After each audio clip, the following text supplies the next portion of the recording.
At my sister Adrian's engagement gala, my 12-year-old daughter had barely touched the piano bench when Adrian crossed the room and slapped the fallboard shut. "Keep your dirty hands off my piano." Ruby's hands were clean. Adrian was not talking about fingerprints. She was looking at my daughter's simple blue dress, her discount store shoes, and then at me, as if poverty were something that could rub off on polished wood. Ruby stood up so fast the bench scraped the floor. Adrian shoved her shoulder anyway. My daughter struck the edge of the bench and landed hard on the marble, one arm clamped against her left side above the hip. A few guests gasped. Most of them stared. Adrian's wealthy fiancé, Julian Vale, looked down at Ruby and laughed. "If you can really play," he said, "I'll give you $7,000. I was already on my knees beside my daughter.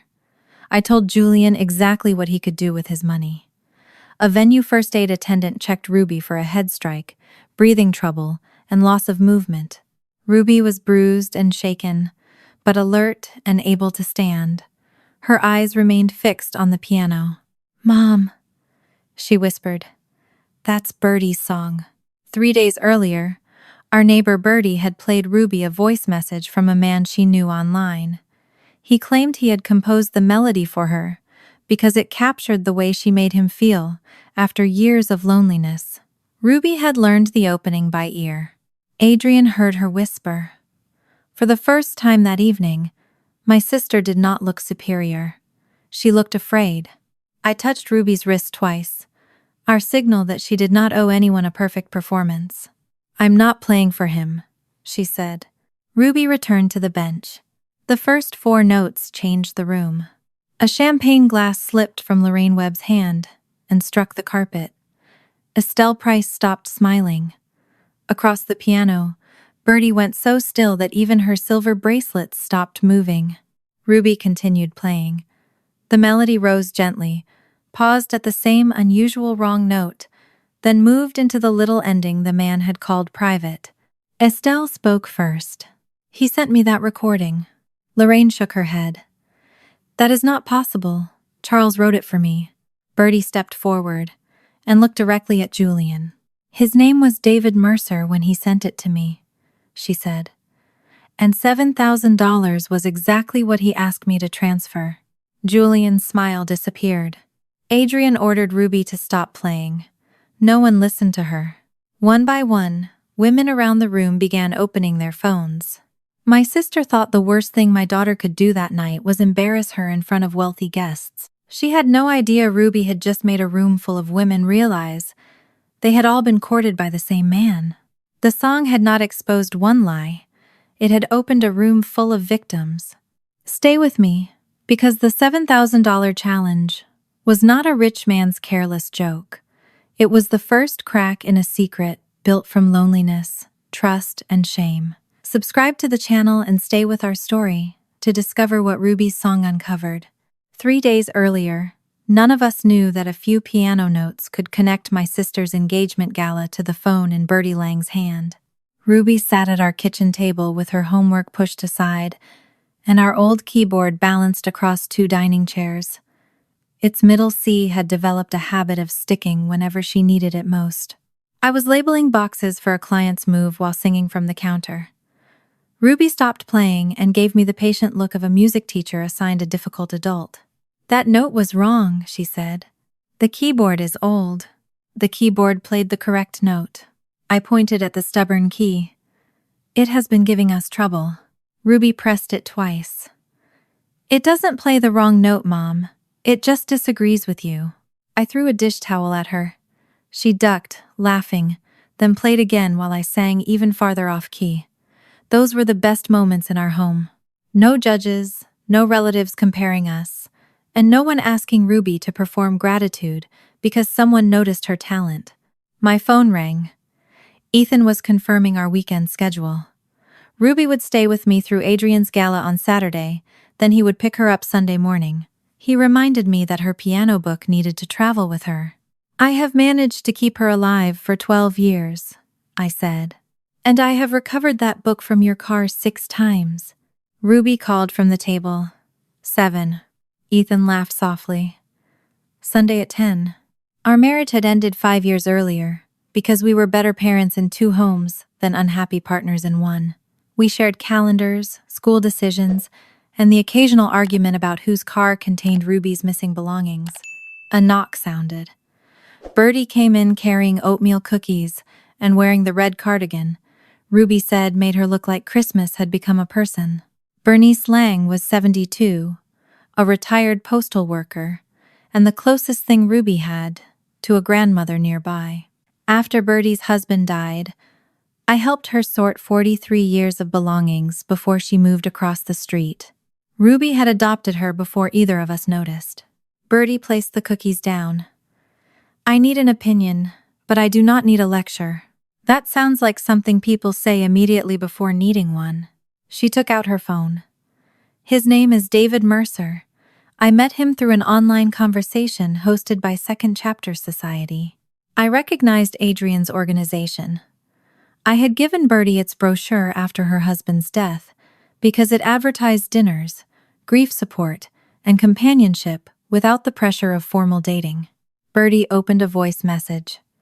A man spoke in a low, careful voice, saying the melody had come to him after their conversation about empty evenings. Then a piano began to play. Ruby stopped reaching for a cookie. The tune was simple and tender. Ruby listened twice, searched for the notes, corrected herself, and played the opening on our keyboard. There's a strange note here, she said. It sounds almost right. Bertie replayed the message. Behind the piano, 4 quiet chime notes sounded for only a few seconds. The last dipped lower than the others, followed by a faint metallic vibration. Ruby tilted her head. That clock needs help. I barely heard it until she pointed it out. To Ruby, an imperfect sound was like a crooked picture frame. Once noticed, it could not be ignored. Bertie folded her hands. David had a short-term problem with an investment account. He asked whether I could lend him $7,000 until Friday. The warmth left the kitchen. Bertie, he is a scammer. Her face hardened. I asked for an opinion, Jill, not a verdict. A man you have never met sent romantic music and asked for $7,000. I have met foolish men in person too. Geography is not proof. I stopped myself. Bertie had not transferred anything. She had brought the message because the story bothered her, and I had spoken as though loneliness had erased her judgment. I am sorry, I said. You stopped before sending it, and that matters. That matters, because being lonely does not make me stupid. Before I could answer, Adrian called by video. My sister appeared beneath perfect lighting, wearing the expression she used when she expected a room to arrange itself around her. She invited Ruby and me to Saturday's engagement gala. Julian, she explained, was a private investor and supporter of emerging musicians. The lakeside estate had a grand piano, though Adrian stressed it was reserved for invited artists. Ruby cared less about Julian's money than the instrument. She asked what make it was, and whether the room carried bass notes clearly. I agreed because part of me still hoped Adrian might finally see Ruby's ability instead of my awkward child in discount shoes. Ruby touched 2 fingers to my wrist, and I returned the gesture. It meant she owed no one a perfect performance. While Adrian discussed dress expectations, Ruby quietly played the opening of Bertie's recording. Adrian stopped speaking. The change lasted less than a second. Her eyes shifted from the screen, and her polished smile tightened. Then she said the connection was breaking up and ended the call. Bertie handed me David's email. The Second Chapter Society logo sat beneath his message. My stomach tightened. I had recommended Adrian's group to Bertie and several widowed clients because I believed it was safe. I did not know what that mistake would cost. Bertie opened the transfer request she had refused to approve and turned the phone toward me. The amount David wanted was not $6,000 or $8,000. It was exactly $7,000. By Saturday afternoon, the $7,000 request had become the kind of thought that followed me from room to room. Bertie had promised not to send the money, but she had not blocked David. She said she wanted time to decide what she believed, and after the way I had spoken to her in my kitchen, I knew better than to turn concern into another attempt to control her. The engagement gala was being held at a rented historic estate overlooking Lake Geneva, Wisconsin. It was early October, and the temperature had dropped into the low 50s by the time Ruby and I arrived. Wind rolled off the water hard enough to lift the ends of her hair and send guests hurrying through the stone entrance with coats and shawls pulled tight. Inside, attendants collected outerwear beneath a carved staircase. The great hall was warm, filled with soft light, white flowers, and conversations that seemed to lower themselves whenever someone important passed. Through the windows, I could see patio heaters glowing along the terrace. Ruby smoothed the skirt of her blue dress. It was simple, but she had chosen it herself, and I refused to let my awareness of designer labels make her feel less presentable. A woman near the entrance complimented Ruby's silver hair clip. Another guest helped Birdie with her coat before anyone asked. Not every wealthy person there was cruel. Some simply wore better shoes than mine. Birdie arrived as a member of Second Chapter Society, in a navy dress she had owned for years and recently altered at the waist. She turned once for Ruby and then leaned toward me. If Julian is truly a billionaire, the least he can do is serve coffee hot enough to remain coffee. Ruby smiled. You could ask for $7,000 to buy a better machine. Birdie gave her a stern look that lasted half a second, before both of them laughed. Adrian moved through the room as if she had designed not only the evening but every person's place within it. She greeted one widow by asking about her grandson's first semester at college. She remembered that another woman's late husband had collected antique fishing lures. When a server approached Lorraine Webb with a tray, Adrian quietly redirected him because Lorraine was allergic to shellfish. The women brightened when she spoke to them. Adrian made each one feel remembered. I had once admired that gift. When we were younger, she could walk into a tense room, identify exactly what everyone needed, and make herself indispensable before dessert. I had believed that attentiveness meant care. Standing there that evening, I wondered how often I had confused being studied with being loved. Ruby saw the piano before Adrian saw us. It stood beyond an archway in the music room, black and polished beneath a chandelier. Ruby did not run toward it. She stopped long enough to read the gold lettering above the keys from several feet away, then looked at me with an expression that contained an entire conversation. "We can look," I said. "Looking is still free." On our way there, we passed a narrow corridor leading to a small office. A clock inside chimed the quarter hour. 4 brief notes floated through the open doorway.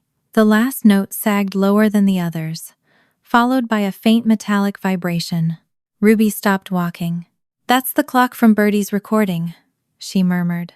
I listened, but the sound had already ended. "It is similar. It has the same wrong last note. Many clocks play 4 notes. Not all of them complain afterward." She imitated the small metallic rattle with her voice. I believed she had heard a resemblance, but a damaged clock did not prove where a piano recording had been made. I told her to remember it and leave it alone. She nodded. Ruby did not enter the office or touch the door. She simply glanced back once as we continued toward the music room. Julian appeared beside Adrian in a tailored charcoal suit, carrying the practiced ease of a man who expected strangers to recognize success before they knew his name. He kissed her cheek and spoke about charitable partnerships, without explaining what any of them funded. A young member of the catering staff approached him with 2 drinks. "Mr. Kessler, your sparkling water." Julian's eyes hardened. The young man corrected himself immediately. "Mr. Vale, I apologize." Julian accepted the glass without answering. Adrian stepped between them and asked the server to check the terrace heaters. I might have dismissed it as a mistake if an older man near the fireplace had not begun watching Julian closely. When the man stepped toward him, Julian handed Adrian his drink and disappeared into a circle of guests. While waiting for the valet, I had noticed a rental company emblem inside the windshield of the silver luxury car beneath the entrance canopy. Renting a car proved nothing. But the details did not fit the effortless life Julian was selling. I found Adrian near a floral arrangement and asked whether she had ever heard of David Mercer. I should have waited. I should have asked Bertie what she wanted me to say. Instead, I let the exact amount on that transfer request sharpen my voice. Does your organization verify the men it introduces to women? Adrian's smile remained in place. Second chapter creates community connections. We do not supervise private relationships between adults. David asked Bertie for $7,000. Her gaze flicked toward Bertie, then returned to me. I am sorry she had an uncomfortable experience, but grown women make their own decisions. You, of all people, should respect that. The answer was reasonable enough to repeat in public and polished enough to reveal nothing. She did not ask who David was, how Bertie knew him, or whether she had transferred the money. You sound prepared for that question, I said. I run an organization, Jill. I prepare for many questions. Ruby stood at a nearby cocktail table, tracing silent notes against its wooden edge with her fingertips. Then she began tapping the rhythm of Bertie's melody, almost too softly to hear. Adrienne heard it. Her fingers tightened around the stem of her glass. She crossed to Ruby with a smile meant for the people watching. The piano is part of tonight's program, she said. Please stay away from it unless you are invited. Ruby withdrew her hand from the table. I wasn't touching the piano. I am preventing confusion. I stepped closer. But Ruby touched my wrist once, asking me not to turn the moment into a scene. I let Adrian walk away, though every part of me wanted to follow. Lorraine Webb greeted us soon afterward. She was a retired chemistry teacher with careful posture and a habit of listening to an entire answer before speaking. Adrian introduced her as one of the society's most valued founding members. Lorraine looked happier than she had at previous events. She told me she had begun seeing a man named Charles, who understood investments, and was helping her move some money into a promising opportunity. Where did you meet him? I asked. Through second chapter. Before I could ask more, Adrian called Lorraine toward the reception desk. Place cards, allergy notes, and seating charts were spread across a laptop and 2 clipboards. I would be lost without Lorraine, Adrian told the nearby guests. She checks every line in our event workbook and catches mistakes before I do. Lorraine laughed. 40 years in a laboratory will make anyone suspicious of a badly labeled column. She returned to the check-in table, where several women wore narrow gold bracelets beside their name tags. Estelle Price joined Ruby and me near the music room. Ruby was humming Bertie's melody under her breath. Estelle frowned gently. I know that tune. Ruby stopped. From where? I cannot remember. Estelle pressed 2 fingers to her temple. Perhaps an advertisement, or something someone sent me. Adrian called Estelle's name from across the room before she could think further. A printed gala program lay on a side table. Beneath the engagement toast and musical presentation was a final item titled, Private Legacy Consultation, Attendance by Invitation Only. I looked again at the reception desk. Every woman with a gold bracelet was widowed, divorced, or attending alone. Later, while searching for Ruby near the music room, I heard voices through the partly open office door. Adrian was speaking too quietly for the guests in the hall. She knows the song. Julian answered without hesitation. She is 12. No one will believe she knows anything. I stepped away from the office door before Adrian or Julian could discover me listening. My heart was beating too hard for the quiet room around me. She knows the song. She is 12. No one will believe she knows anything. Their words followed me back into the great hall. I did not know what they believed Ruby knew, but their fear had erased any doubt that the melody from Bertie's phone mattered. I found Ruby near the music room. The hired pianist had finished a set and was speaking with a server while he took a break. Ruby stood several feet from the instrument, watching the keys without moving closer. A woman wearing a venue badge was checking the piano cover and adjusting the bench. Ruby approached her instead of touching anything. May I try a few notes while he's resting? She asked. The woman glanced toward the pianist. He smiled and nodded. Just until he comes back, she said. Be gentle with the petals." Ruby thanked her and sat down. She placed her hands in her lap first, waiting while the attendant lifted the fallboard. Her fingers were clean. Her nails were short, and there was not a mark on the polished surface. She had pressed only 2 keys when Adrian crossed the room. My sister did not look at Ruby's hands. She looked at the blue dress we had bought on sale, the plain black shoes Ruby wore to school concerts, and then at me. "Keep your dirty hands off my piano," she said. The cruelty was not about the instrument. It was Adrian's way of telling my daughter that people like us could enter the room, but were not allowed to belong in it. Ruby rose so quickly that the bench scraped backward. I asked permission. Adrian planted a hand against her shoulder and shoved. Ruby struck the edge of the bench with her left hip, then fell onto the marble floor. Her face tightened as she curled one arm above her hip. I reached her, before I remembered moving. "What is wrong with you?" I shouted. Adrian stepped back. She was told not to touch it. I stood so fast that the room tilted.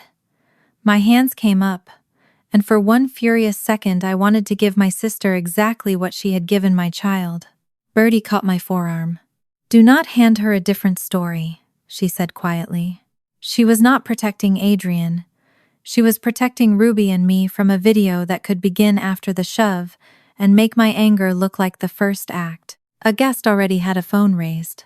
Julian looked at Ruby on the floor and laughed, as though a frightened child were part of the evening's entertainment. "If you can really play," he said, "I'll give you $7,000. Bertie's grip tightened. The amount landed between us with more force than the laughter. She looked at me, then at Julian. A venue attendant hurried over with a first aid kit.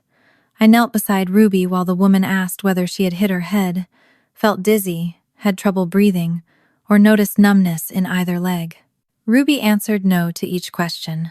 She could move her ankle and knee, and after a moment she stood with help, though she winced when she put weight through her left side. The attendant said the injury appeared to be a bruise near the hip and upper pelvis, but recommended medical evaluation if the pain increased. I told her I was taking Ruby to urgent care immediately. Behind us, Adrian spoke sharply to the bandleader. "Close the piano and have it moved out of this room." The bandleader frowned. "The next set begins in 20 minutes. Then change the program." Ruby heard her. Her breathing steadied, and her eyes moved from Adrian to the piano. "She isn't afraid I'll damage it," she whispered. "She's afraid of what I'll play. We are leaving. Let me play the part they recognize. No performance is worth making this worse." "It won't be a performance. It will be less than a minute." The first aid attendant repeated that Ruby was alert and stable, but reminded me that pain could worsen later. Every instinct in me still said to take my daughter through the door. Then, Ruby touched 2 fingers to my wrist. I returned the signal twice. "You do not have to prove anything to him," I said. "You do not have to prove anything to Adrian. I'm not playing for either of them." She looked toward Bertie, whose face had gone pale. "I'm playing because someone in this room may need to hear it." I stayed beside the bench when Ruby sat again. If she showed any sign of dizziness or sharper pain, I would stop her. She rested her feet away from the pedals and placed her hands over the keys. The room was no longer noisy enough to hide behind. Ruby began with the 4 notes she had found at our kitchen table. They were soft, almost cautious. Then her shoulders settled, and the melody opened beneath her fingers with the same patient tenderness that had made Bertie believe it belonged only to her. The guests stopped moving. A server lowered a tray. The pianist returned to the doorway and watched Ruby without interrupting. Ruby reached the unusual note. She played it exactly as it appeared in Bertie's recording, slightly wrong in a way that sounded deliberate until the phrase around it exposed the mistake. Lorraine Webb dropped her champagne glass. It hit the carpeted edge of the room and rolled beneath a chair. "That is Charles's song," she said. Estelle Price pressed one hand to her mouth. "I received that recording too." Bertie stepped forward. Her voice trembled, but she did not lower it. "The man who sent it to me called himself David Mercer. He said he wrote it after I told him how quiet my house felt at night. Then he asked me for $7,000. People turned toward Julian. His surprise disappeared almost immediately. He gave a short laugh and raised both palms. This is a promotional music sample. It was created for second chapter outreach. Any number of members may have heard it. You told me it came to you in a dream, Lorraine said. Julian looked at Adrian. I have never spoken to this woman privately. Adrian moved toward the sound controls. End this now, she told a technician. Cut the room audio. Ruby was playing an acoustic piano. There was no microphone to silence, but the technician lowered the speakers carrying background music. Adrian pointed toward the guests holding phones. This is a private event. Staff will collect recording devices until the matter is resolved. No one moved to surrender a phone. Estelle unlocked hers. The man who sent mine called himself Philip Grant, she said. He told me he composed it after I described my late husband. Adrian reached for the phone, but Estelle stepped away. Ruby lifted her hands from the keys. The entire piece had lasted 52 seconds. We're leaving now, I told her. Estelle raised her phone before I could guide Ruby toward the exit. A man's voice began with a different name and a different intimate message. Then, the piano started. Ruby turned back at the first phrase. She did not need to hear the entire recording. Her eyes found mine when the same imperfect note appeared, followed by the same faint four-note chime and metallic vibration beneath it. Different name, different message, but the piano made the same mistake in the same place. I drove Ruby away from the gala before anyone could turn her pain into another spectacle.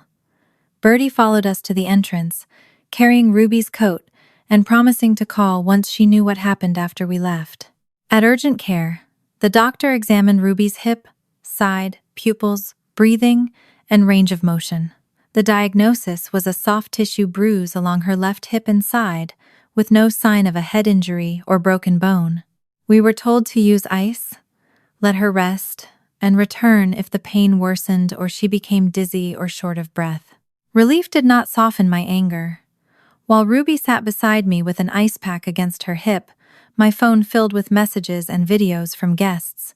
One clip showed Adrian reaching toward Estelle's phone. Another showed Julian insisting the recording had been promotional material, while Bertie demanded to know why a promotional song came with a request for $7,000. My first instinct was to post everything. I opened social media and began writing that my sister had shoved a child to protect a criminal. Ruby watched my hands moving across the screen. Please don't post the part where I fell. People need to see what she did. I know what she did.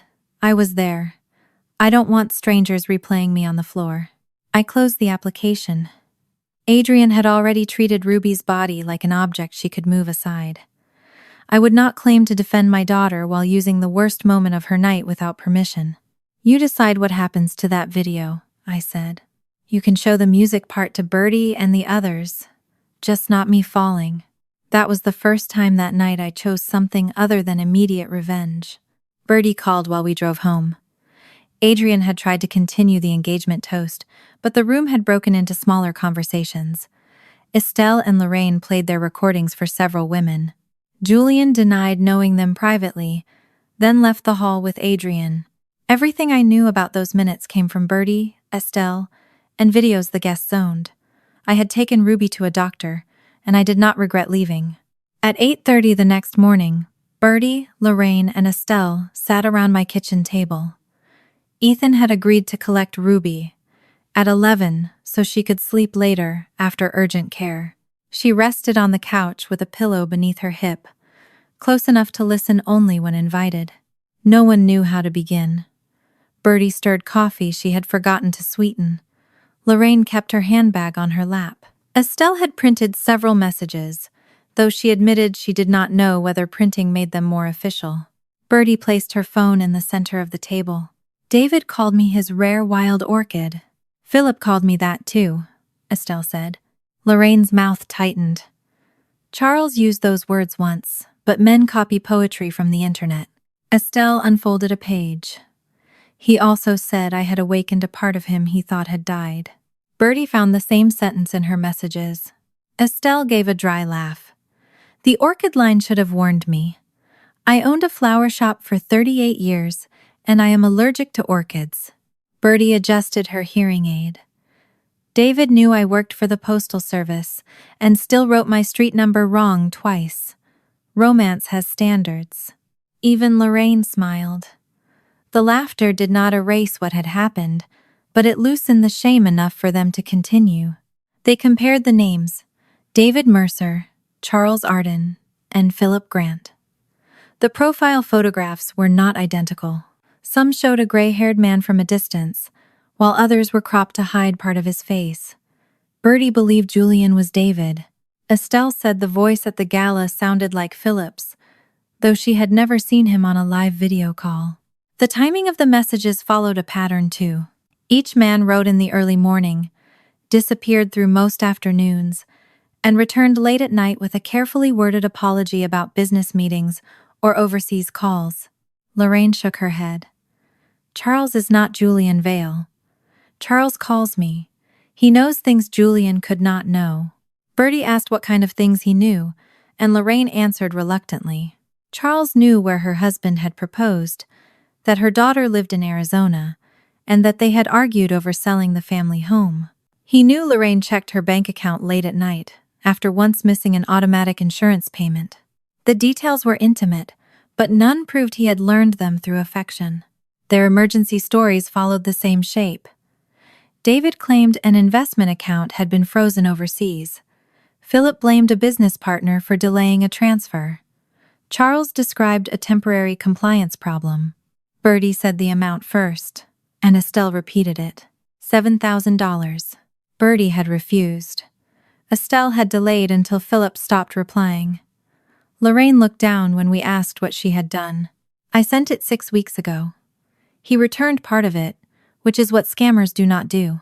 I wanted to explain how returning a small amount could build trust for a larger request, but I kept my voice level. What did he ask for after that? Nothing I agreed to.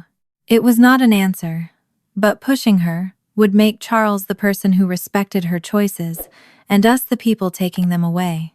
Estelle played her recording first. Ruby asked permission to listen closely. Bertie played hers next. Lorraine resisted, then opened Charles's message and allowed Ruby to hear it. Ruby listened to all 3 twice. I can't tell you who sent them. I can only tell you what I hear. She played the opening phrase, including the misplaced note. These sound like the same performance copied into 3 messages. The timing is the same, the wrong note is the same, and the background chime happens in the same place. Ruby did not pretend to trace files or identify senders. She showed us only that 3 men had not played the same melody by coincidence. I turned to Bertie. I owe you an apology. When you showed me David's request, I acted as if I had to save you from your own judgment. You acted as if being lonely had made me foolish. I know. You noticed something was wrong and came to us. I should have listened without talking down to you. Bertie held my gaze, then nodded. I accept the apology, but do not turn this into Jill Parker rescuing helpless old ladies. I do not need a hero. I need people to compare notes. Lorraine stood and picked up her handbag. My relationship is not the same as theirs. Bertie did not block her. Then help us understand what makes it different. Charles knew things I never posted anywhere. Did you tell second chapter? I asked. Lorraine frowned. There was a long compatibility questionnaire when I joined. Adrian said the detail helped protect members and create appropriate introductions. Estelle pulled a folded welcome packet from her bag. Before we could examine it, Bertie's phone rang. Gloria Bennett, another society member, had seen a guest video from the gala. Bertie put the call on speaker after asking permission. Gloria said a man she met through the society requested money after several weeks of private messages. She never told Adrian about the request and did not answer him. The following morning, Adrian called and told her not to be afraid. She said the amount was only a temporary trust exercise and that careful women sometimes had to take a small emotional risk. Gloria's voice shook through the speaker. I never told Adrian what he asked me. So how did your sister call the next morning and tell me not to be afraid of the exact amount? After Gloria ended the call, none of us spoke for several seconds. Her question remained in the kitchen with us. Adrian had known the amount Gloria was asked to transfer, even though Gloria had never reported the private conversation. That meant the information had moved in one of two directions. Either the man had told Adrian, or Adrian had known what he planned to ask before he asked it. Bertie opened the cabinet where I kept printer paper and placed her second chapter welcome packet beside Estelle's. Lorraine remained near the door with her handbag over one shoulder. I am not giving you Charles's private messages, she said. I am not asking for them, I replied. I only want to compare the forms each of you filled out when you joined. Lorraine looked at Bertie and Estelle before sitting down again. She removed a folded packet from her bag. Unlike Bertie, she had kept every page in the original envelope. The cover described the document as a wellness planning and compatibility profile. The first section asked about hobbies, favorite music, travel preferences, and whether the applicant preferred quiet evenings or social gatherings. Those questions seemed harmless enough. The next pages were different. Did the applicant own or rent her home? What was its estimated value? Did she carry life insurance? Who held medical or financial power of attorney? How often did her children visit? Did family members live within driving distance? Was she comfortable using online banking?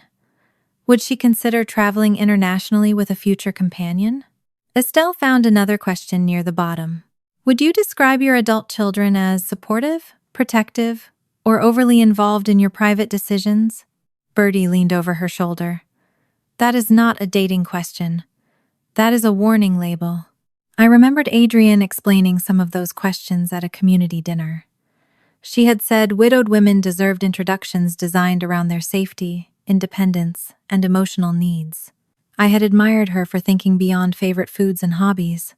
Now, the same questions looked like instructions for choosing who could be approached without immediate interference. The most painful part was seeing my own handwriting on Bertie's emergency contact page. I had helped her complete it after recommending the society. I gave her your name, I said. I told you this place was safe. You gave me information you believed, Bertie replied. Adrian is responsible for what she did with it. That does not erase the fact that I sent people to her. No, but guilt is useful only if it helps you behave better. Otherwise, it is just another way to make yourself the center of the room. Bertie's words hurt because they were true. I copied the pages each woman chose to share, then returned the originals. We wrote down where every document came from and who owned it.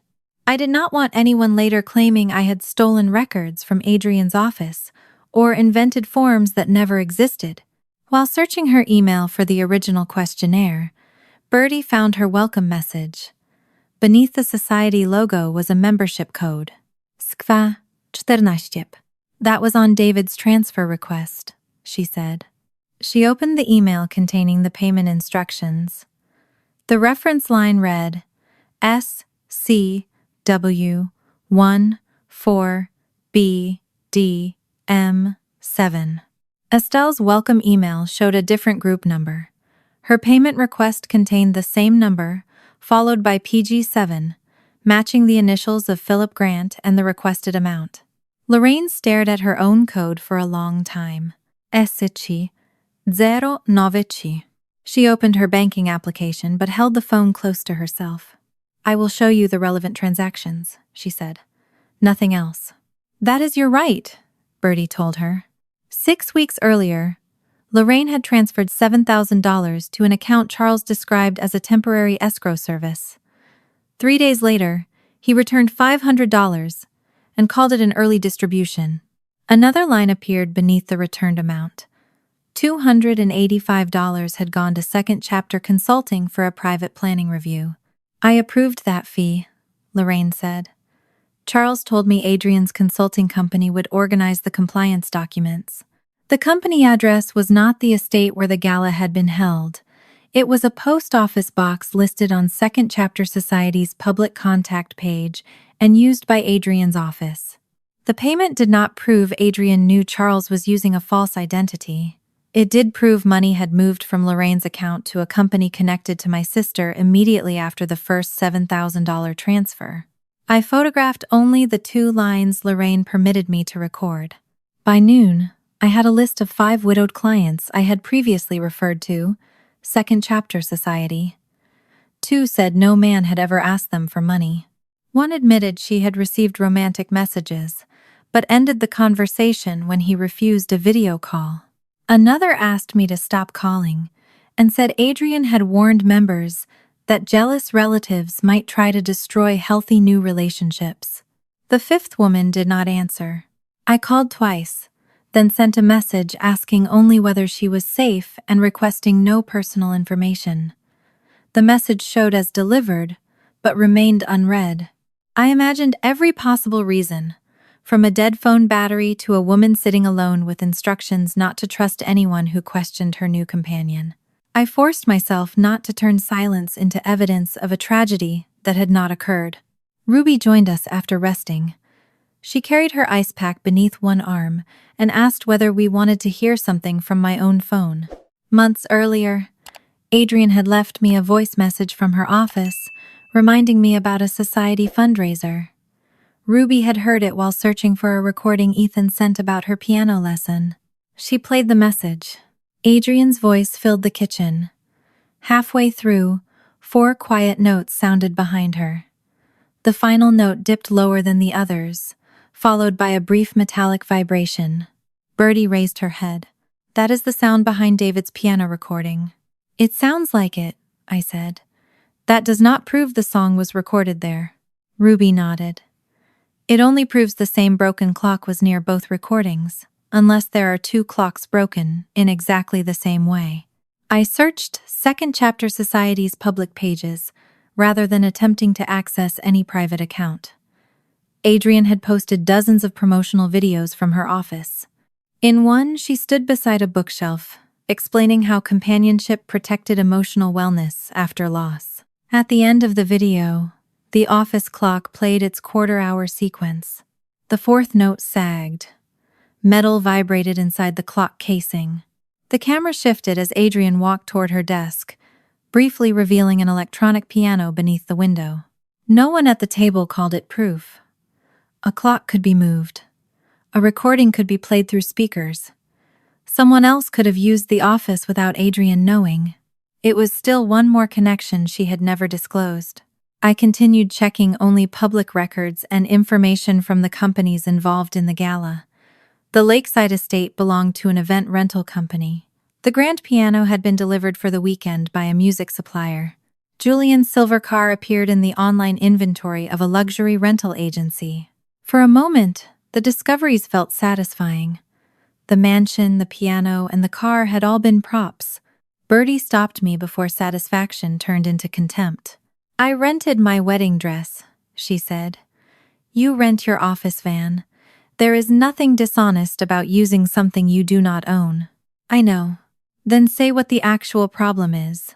I looked at the photographs from the gala. Julian had stood in front of the mansion and spoken as if it represented his permanent life. Adrian had used the piano to separate worthy guests from people she considered beneath her. "The problem is not that they rented those things," I said. "The problem is that they used them to make vulnerable people believe wealth made them trustworthy." Bertie nodded. "That is the difference." Her email attachment contained one final detail visible to her as the recipient. The piano file had been uploaded 11 days before Julian told her he had composed and recorded it alone during a night in Paris. The date did not identify who had played the music or who had attached it to the message. It only proved that Julian's romantic story about its creation was false. Ruby played the office video once more. 4 notes sounded behind Adrian. The final note fell slightly flat, and the metal inside the clock trembled. The same damaged quarter-hour chime lived inside Adrian's office video, and a love song Julian claimed he had recorded alone in Paris. By Monday morning, the damaged chime in Adrian's office video had become a sound I could not stop hearing. I had printed the membership profiles Bertie, Lorraine, and Estelle had chosen to share, along with the transfer references and the 2 lines from Lorraine's statement.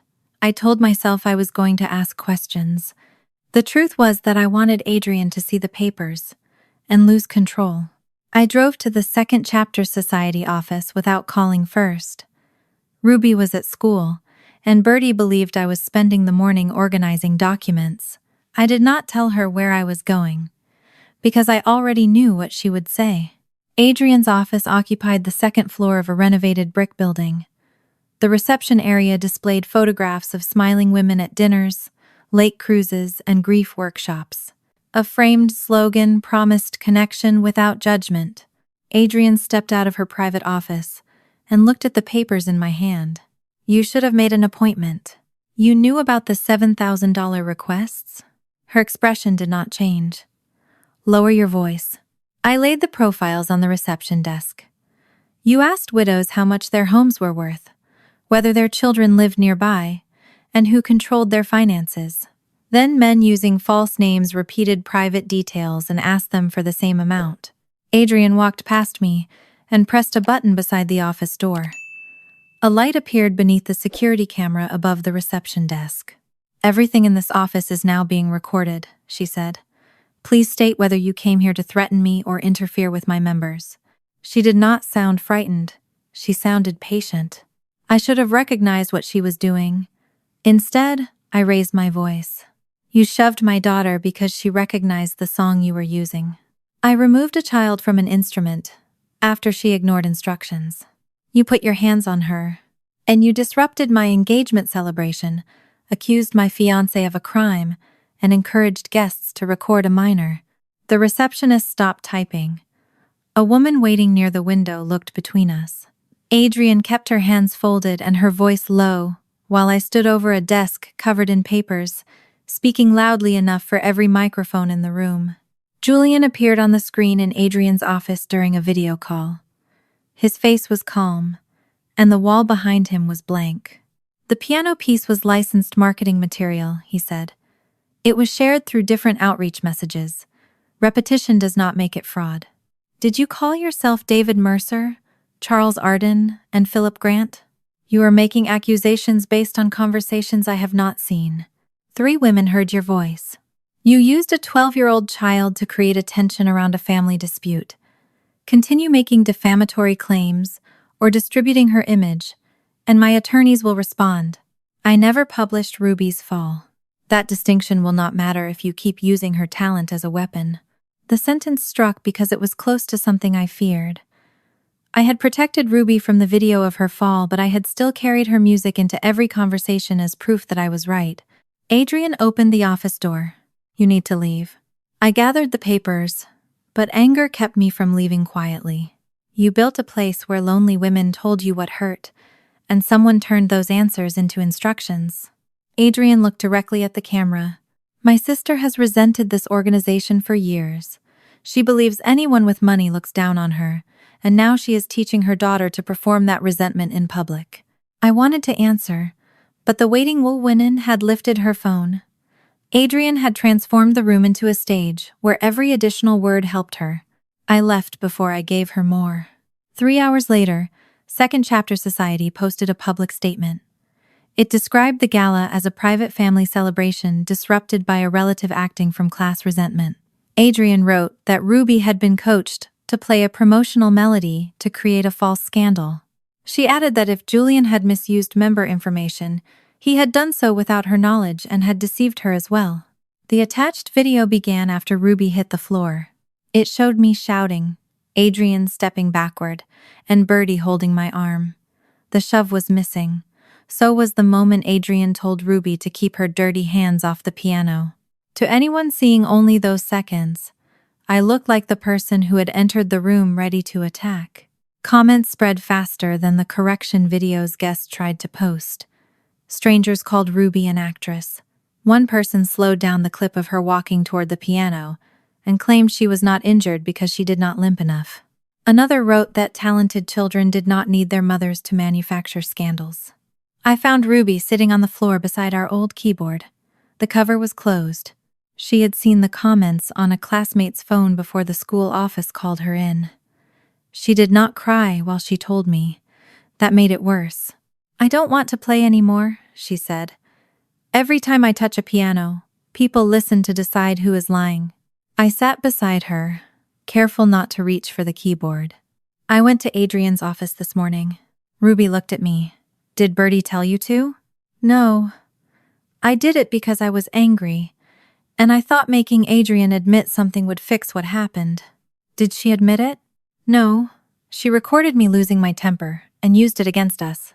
Ruby rested her forehead against her knees. "I protected you at the gala, but today I fought in a way that put you back in front of strangers. I am sorry. You said you wouldn't post me falling." "I didn't. But that was not enough. I still let the fight become louder than what you needed." I did not tell her I had done everything for her. That would have made my intention more important than the harm. I called Ethan and told him the entire truth, including the visit I had hidden from Bertie. He did not accuse me of ruining anything. "Ruby can come here tonight," he said. "I'll contact the school, keep her phone for a few days, and make sure her teachers do not discuss the video in class. She can keep her normal schedule. We should agree she is done with meetings and interviews. She was never supposed to be in them." The correction was gentle, but I heard it. When Ethan arrived, he packed Ruby's piano book without placing it on top, where she would have to look at it. He reminded her that she did not have to answer messages, and that silence was not an admission of guilt. Ruby hugged me before leaving, but she did not open the keyboard. Bertie and Estelle came over that evening. They did not tell me Adrian had forced me into the confrontation. "You went there because you wanted to be the person who exposed her," Bertie said. "I wanted her to stop. You wanted her to stop in front of you. Those are not the same thing." Estelle placed 3 folders on my table. "We are the ones whose messages and accounts were used. Let us decide how we respond." I apologized. Bertie accepted the words without pretending the mistake had disappeared. The women chose to contact their banks, the platforms where the messages began, and the State Consumer Protection Office, using their own names and accounts. I offered to arrange copies and dates only when they asked. Bertie opened her laptop and sighed at the password screen. I survived rotary phones, fax machines, and 3 forced banking password changes. A man who sends the same orchid speech to 3 women is not a technological genius. Estelle corrected her. 4 women. Gloria received the orchid speech too. Then he is less talented than I thought. The laughter was brief, but it belonged to them, rather than to the people who had mocked them. Lorraine did not join us. She sent a message saying Charles was facing emergency surgery overseas and needed her to prove she trusted him before the hospital released treatment funds. Estelle searched the hospital photograph through a public image search. The same picture appeared in a 4-year-old news article about an entirely different patient. We sent Lorraine the link without calling her foolish.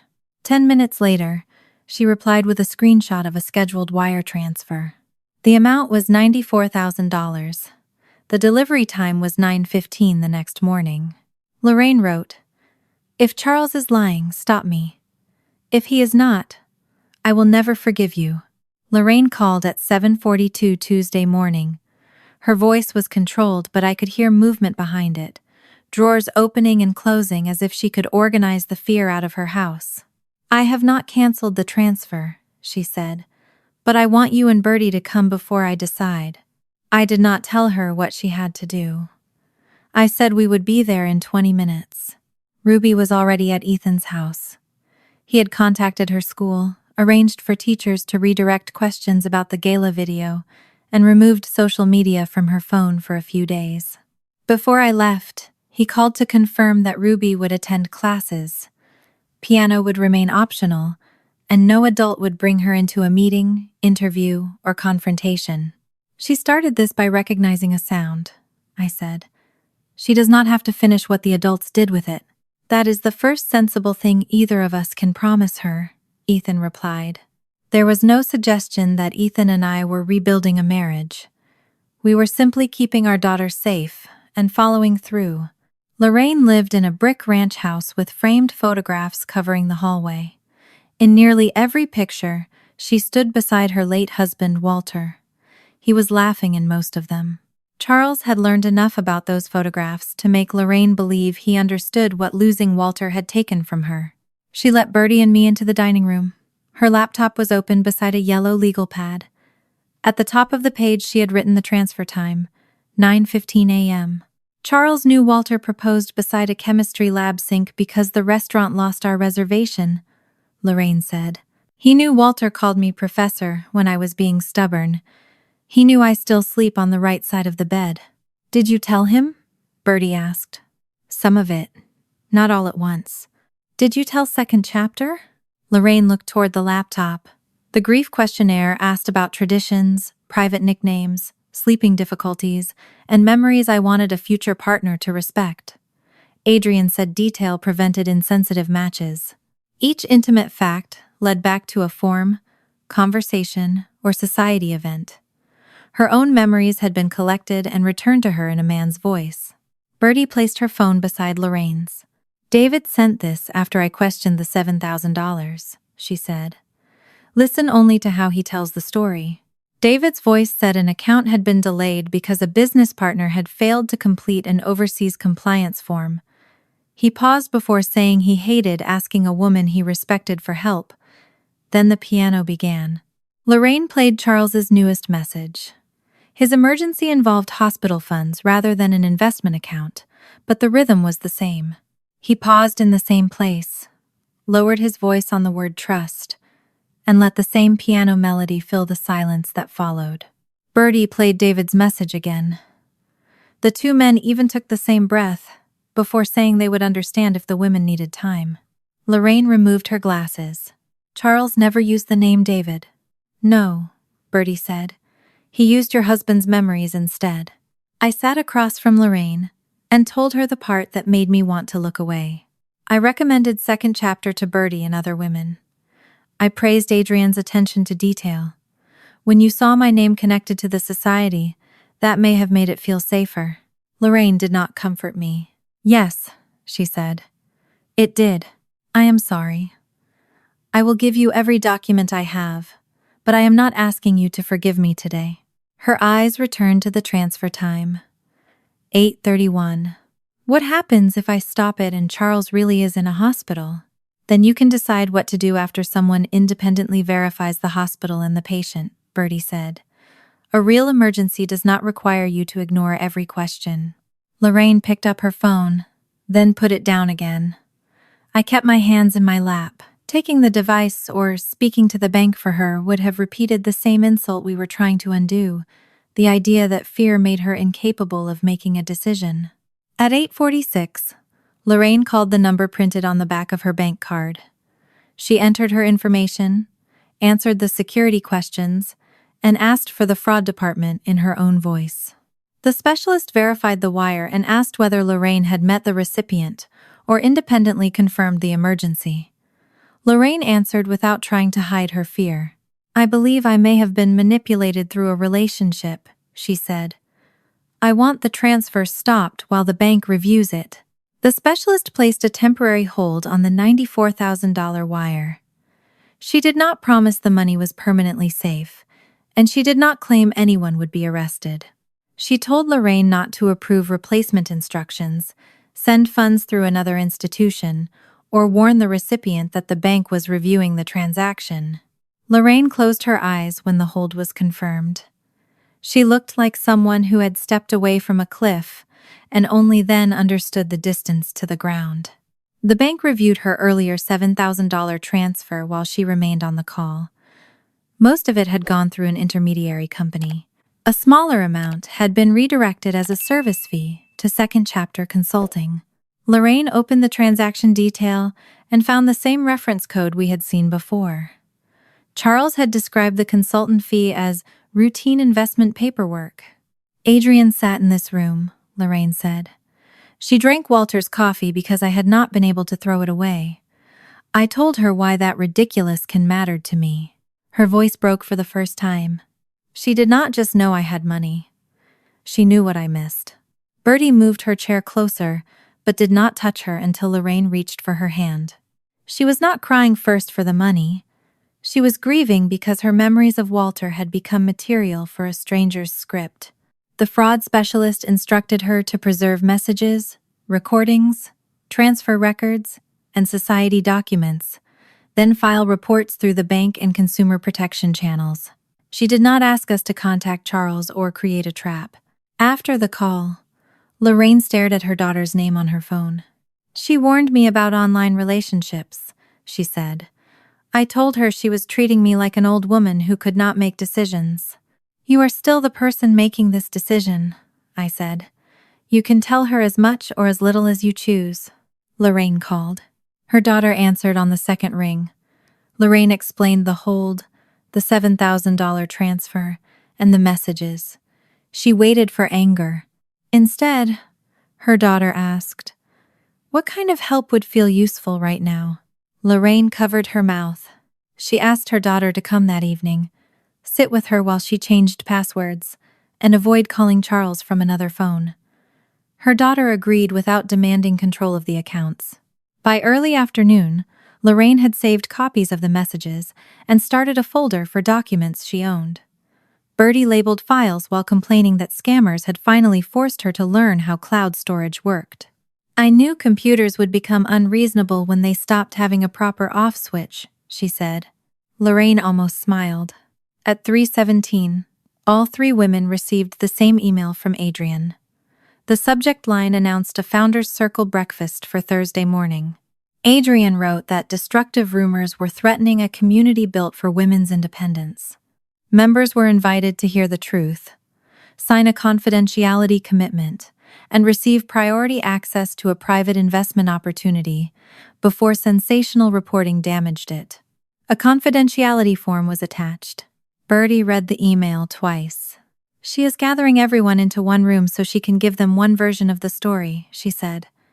"Then she wants signatures before they compare what happened." Lorraine had not told Adrian that the wire was on hold. The bank had instructed her not to contact Charles, and she intended to follow that advice.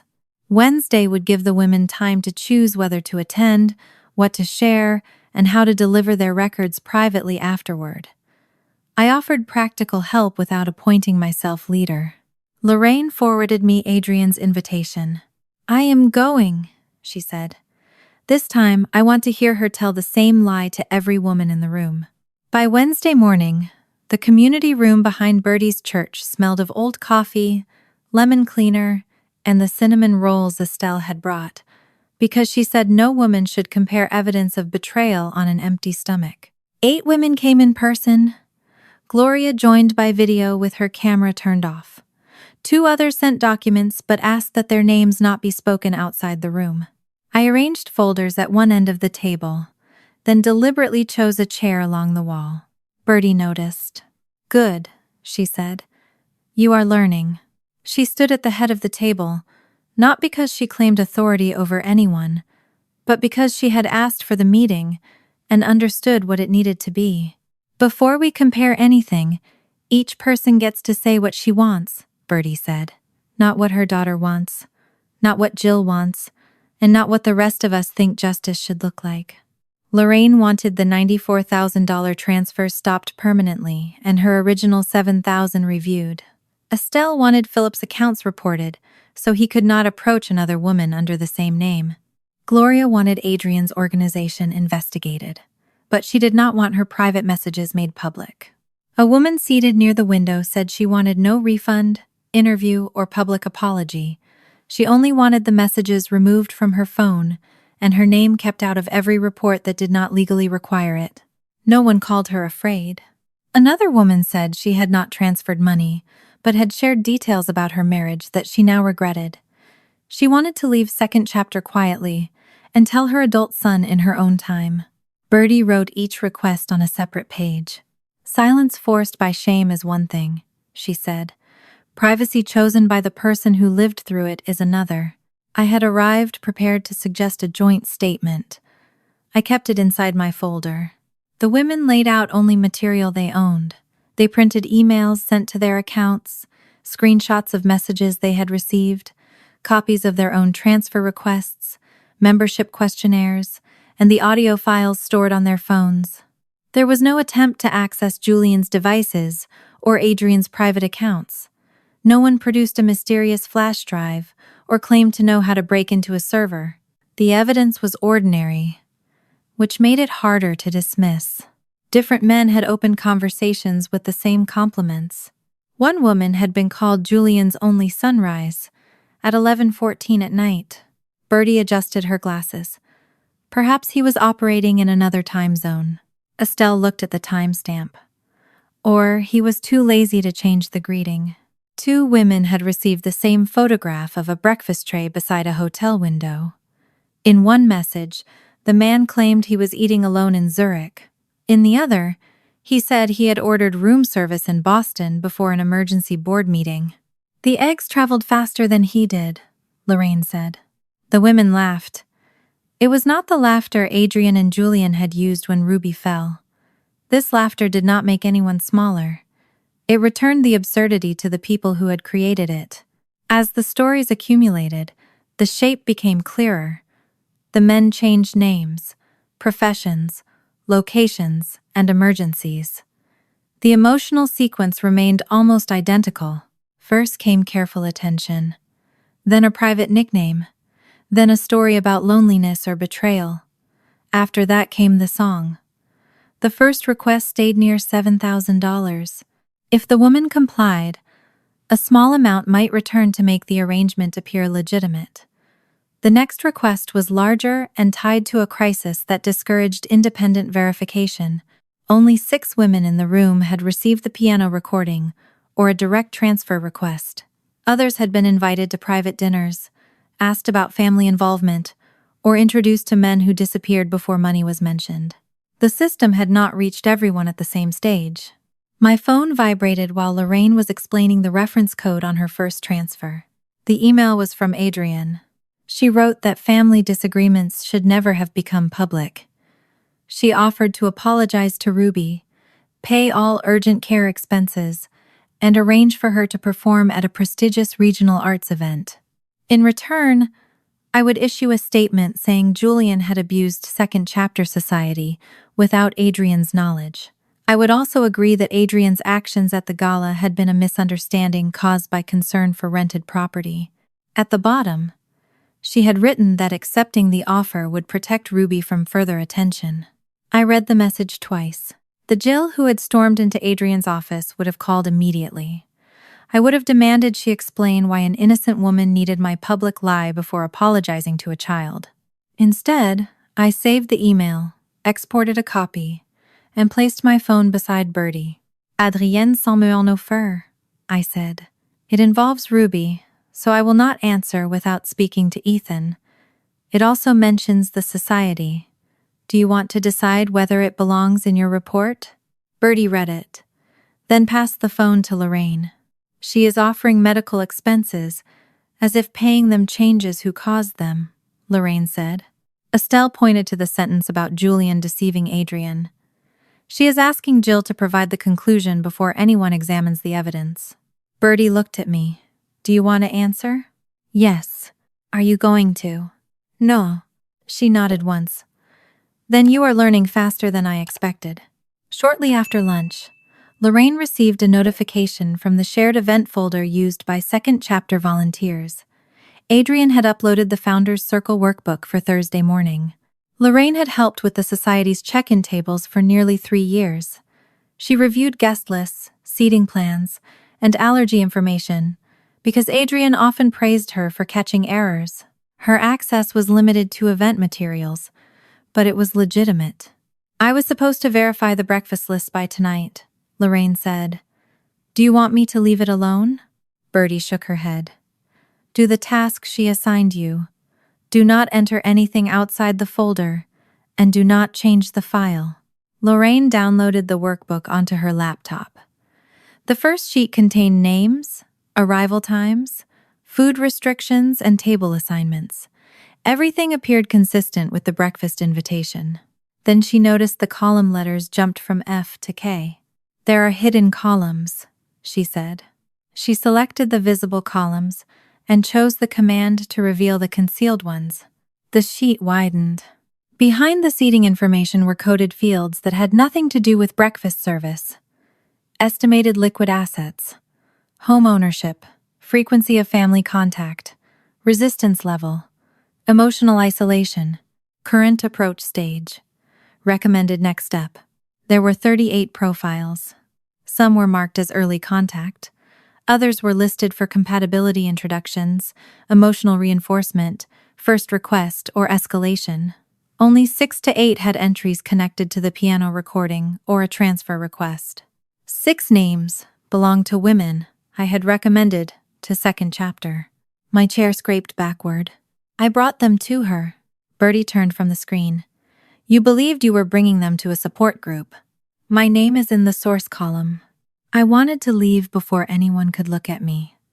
Shame made the door feel like the only honest place to go.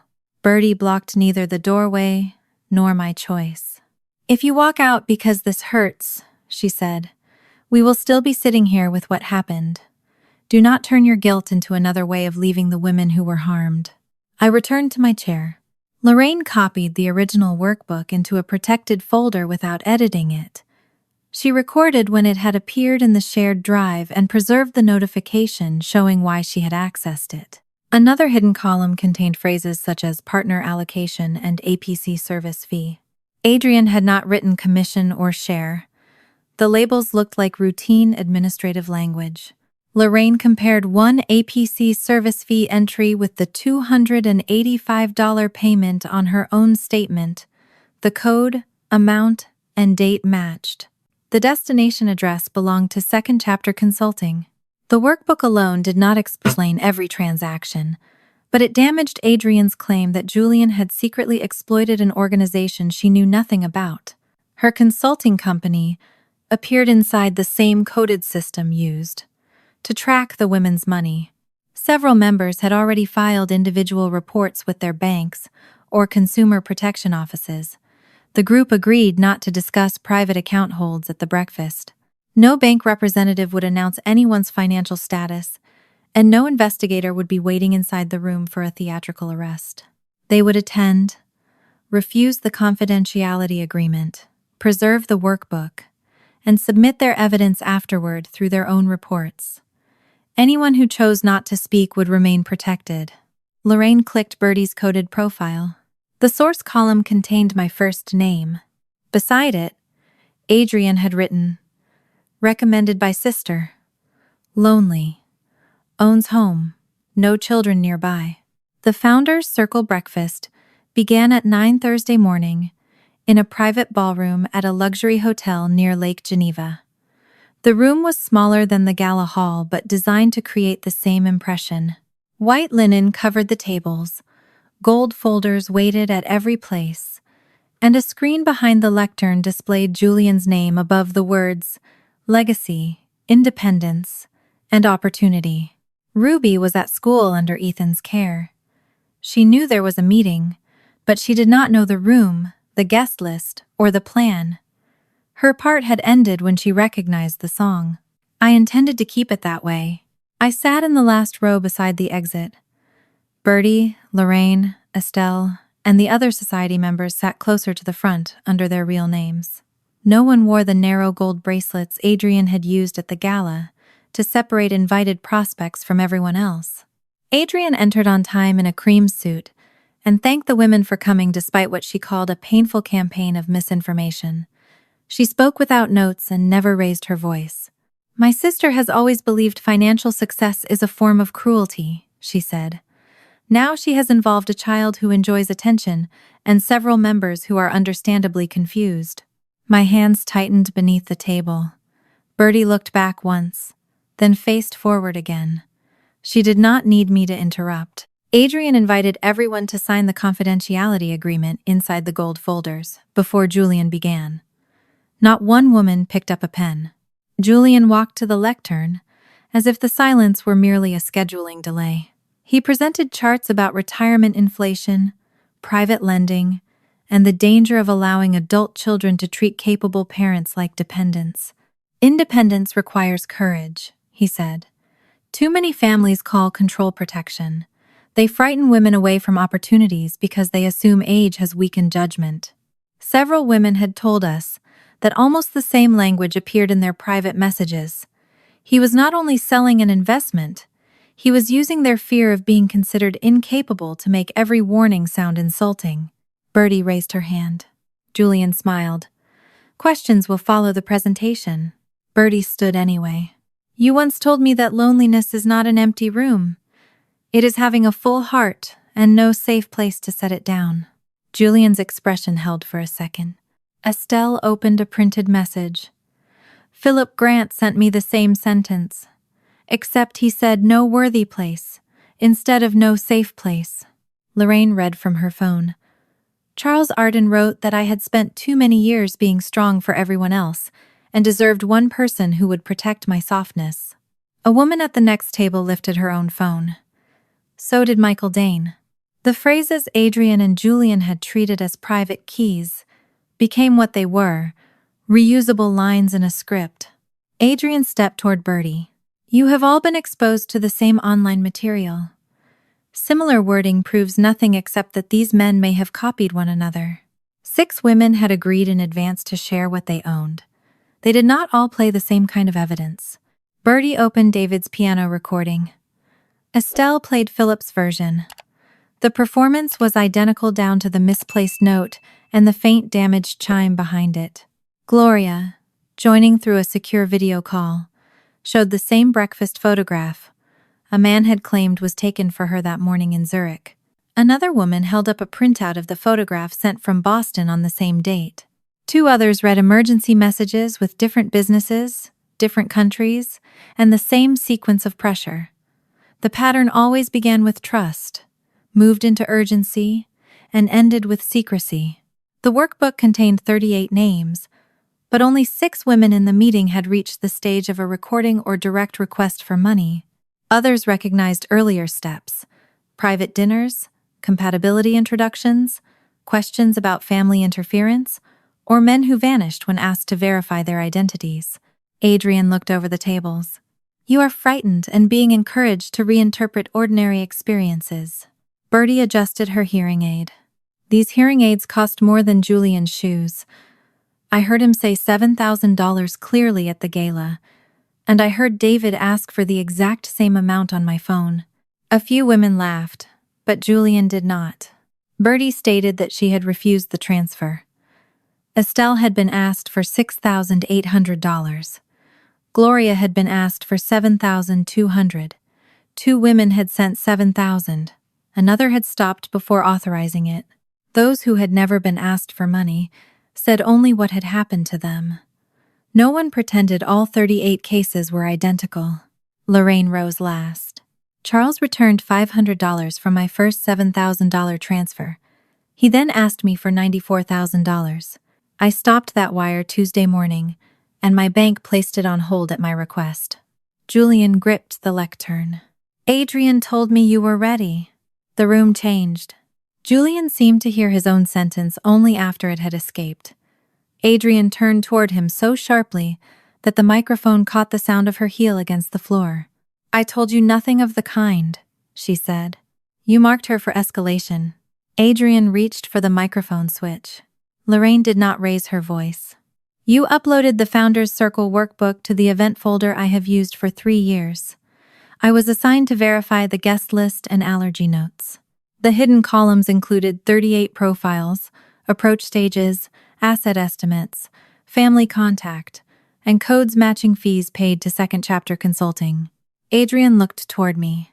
This is Jill's interpretation of administrative records. I stayed in the back row. The original workbook, its upload notification, and unedited copies have been preserved, I said. So has the email offering to pay Ruby's medical expenses if I publicly blamed Julian and cleared Adrian. Each woman will decide which records from her own account she submits to her bank or the appropriate agency after this meeting. There was no bank representative waiting to announce frozen accounts. No investigator stepped from behind a curtain. Lorraine had spoken only about her own wire. The other women kept control over what they disclosed. Adrian and Julian were free to leave. What they could no longer do was retrieve every copy, silence every account holder, or make 38 people depend on a single version of events. Bertie looked toward Julian. Who owns the estate where you held the gala? He did not answer. The estate is operated by an event rental company, I said. The piano was delivered for the weekend, and the silver car appeared in a luxury rental inventory. Julian gave a bitter smile. Renting property is not fraud. No, Bertie said. I rented my wedding dress, and Jill rents a work van. The lie was using those things to convince us you had wealth, access, and financial authority you never verified. The room no longer saw a private investor defending his reputation. They saw a man standing in front of rented credibility and a presentation built from their fears. Julian left first. Adrian waited until the ballroom doors closed behind him, then asked to speak with me in the corridor. I followed because Bertie nodded, not because Adrian ordered it. My sister's calm finally cracked. You told me Bertie was lonely, she said. You said she trusted people too easily after her husband died. I would never have known to include her without you. I recommended a support group. I gave you information I believed would help her feel welcome. You gave me the target. The word came too easily. I helped put Bertie within your reach, I said. That is my responsibility, and I will apologize without asking her to make me feel better. But I did not choose to turn her grief into a profile, invent a man, or take a percentage from her trust. Adrian glanced through the glass doors at the women gathering their own papers. You think they will protect you when this becomes public? This is not about them protecting me. I can still limit the damage. She lowered her voice. There are 37 other files. Notes, contact histories, amounts, everything. I will give them to you if Bertie withdraws her statement and says Julian approached her outside the society. I stared at my sister. Even after the room had refused her script, she still believed women's lives were documents she could trade. Adrian offered me 37 women's files in exchange for Bertie's silence, and that was when I knew she still had no idea what she had lost. I did not bargain with Adrian in the hotel corridor.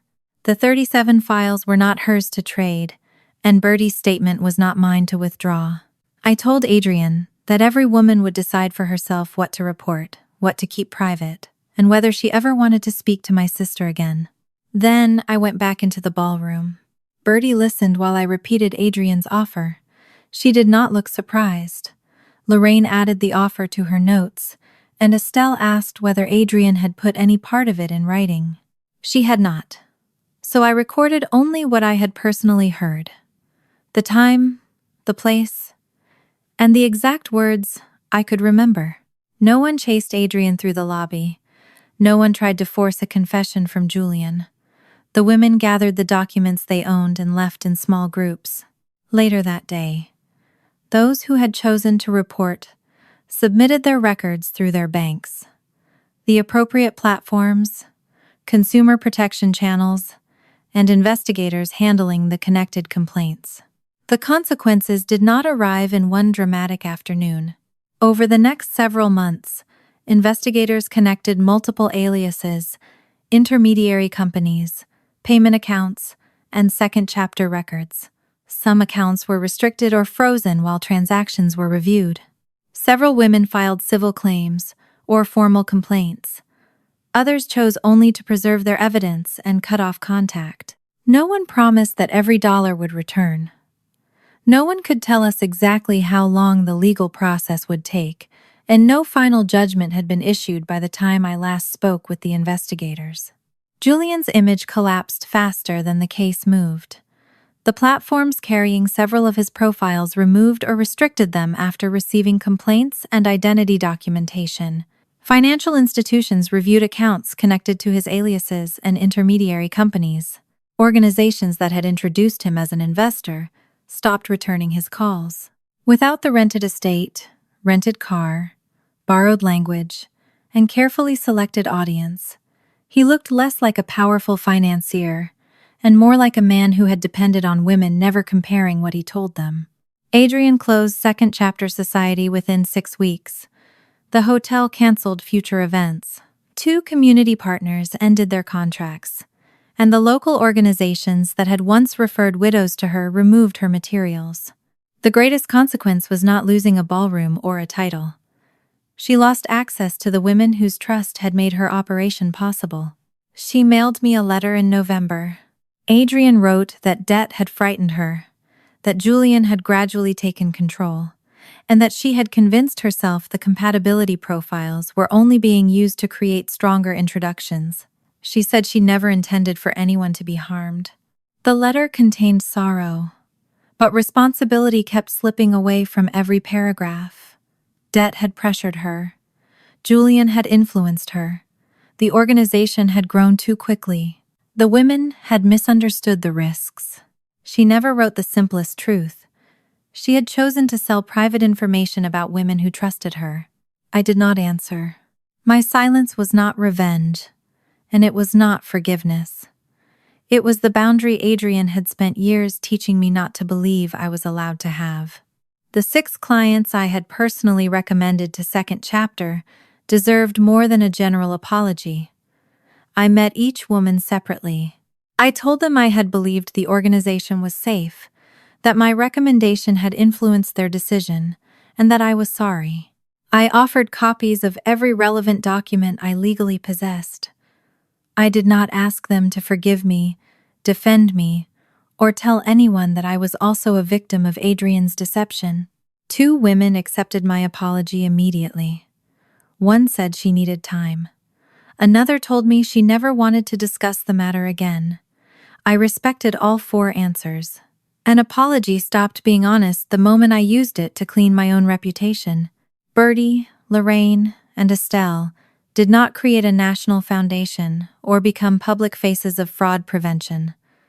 Once a month, they reserved the community room behind Bertie's church and held a dinner. No one had to tell her story. No one was required to show messages or admit losing money. Anyone who wanted a second opinion on a new relationship, investment request, or suspicious photograph could bring it to the table. Bertie called it the second opinion supper because she refused to give anything the dignity of a committee name. The moment we print matching jackets, I am leaving, she said. Estelle reminded her that she had already ordered matching napkins.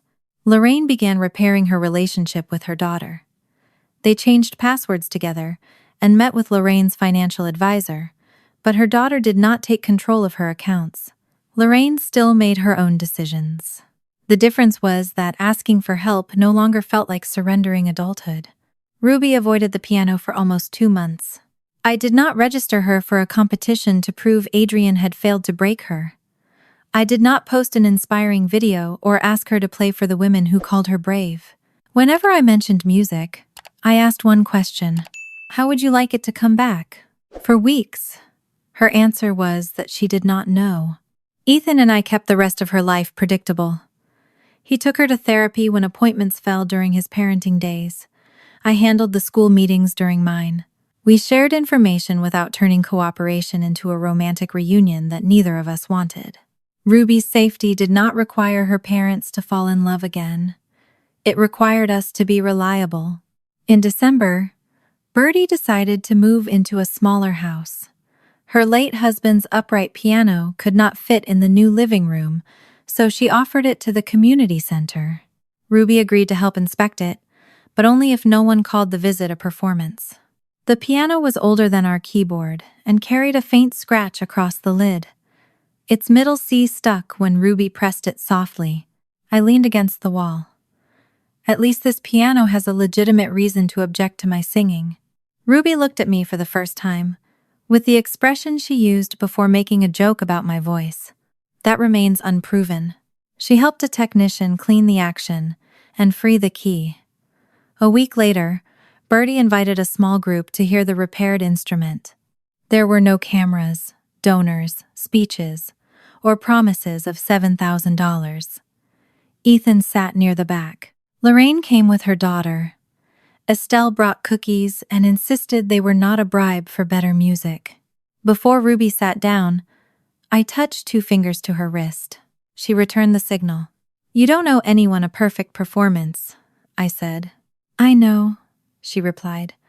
"This time I'm playing for myself and for people who actually listen." She began with the melody Julian had sent under different names. Bertie and Estelle recognized the opening and exchanged a look. "My rare wild orchid," Estelle whispered. Bertie shook her head. "I still cannot forgive the street number mistake." Their laughter moved through the room without hiding what they had lost. Shame no longer belonged to the women who had trusted. It belonged to the people who had turned trust into a business model. Ruby reached the part where every stolen version had used the same misplaced note. Then she changed the ending. The old melody did not close with Julian's sentimental pause. Ruby carried it upward, let it hesitate, and gave it a final phrase that sounded neither lonely nor rescued. It sounded chosen. When she finished, I tried to sing the last note. I missed it. Ruby looked at the repaired middle C, then at me. "So, it really was never the piano." The room laughed, then became quiet as she placed her hands back on the keys. The first time Ruby played that song, the room went silent because women recognized a lie.